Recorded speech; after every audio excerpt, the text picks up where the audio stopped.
Textual criticism is all about looking at how texts get handed down to us. There are many scholars who work in textual criticism, and they have a wealth of material to act on.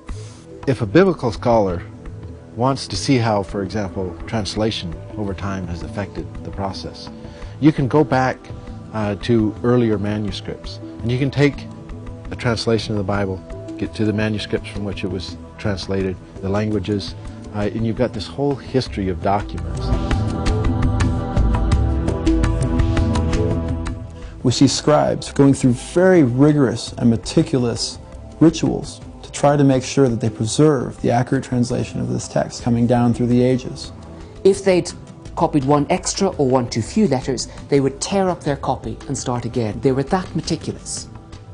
It was handed down by Jews who cared about how they copied the Bible.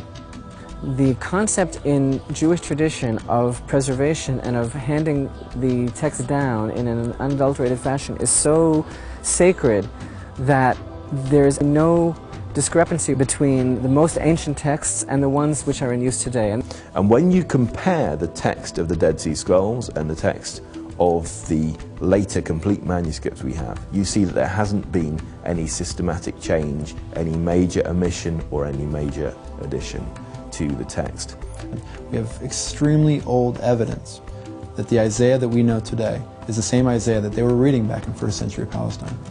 There's a big problem, yes, with the idea that the manuscripts had been corrupted before the time of Jesus, because Jesus certainly seems to have very happily used the book of Isaiah as we have it. He in fact reads out a scroll of Isaiah according to Luke chapter 4.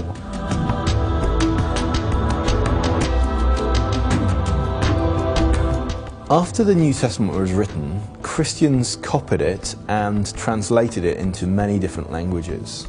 Within a relatively short time, different groups of Christians were divided from each other over this issue and that issue, but their Bibles agreed. There were Christians within the Roman Empire, there were Christians outside the Roman Empire, and their Bibles agreed. So you can't say that some church pressure or some political pressure has made people change their Bibles in the same way.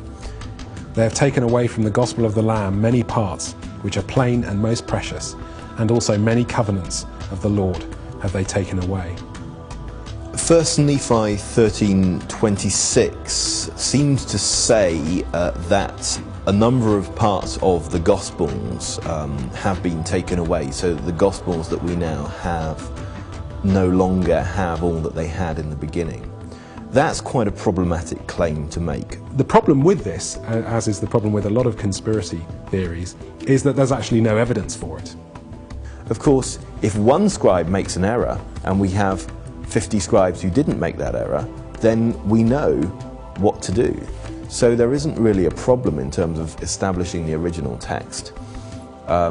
Errors do occur naturally, but we can spot those changes and eliminate them so that we know what the original was. There is no part of the Bible that one could say this has become corrupt, because you can check the many manuscripts. When you take all of the manuscripts that we have, there are no variations of any significance. It's seldom realized that the evidence we have for the New Testament text is vastly superior to the manuscript evidence for classical sources, the ancient Greek and Roman writers. The word of the Lord stands forever, and this is repeated throughout Scripture. For some reason, Mormons feel like those promises were never fulfilled properly, that they weren't fulfilled until Joseph Smith began receiving his revelations in 1821, which I have to admit I'm confounded by, because it's essentially saying that Jesus Christ did not fulfill his promise.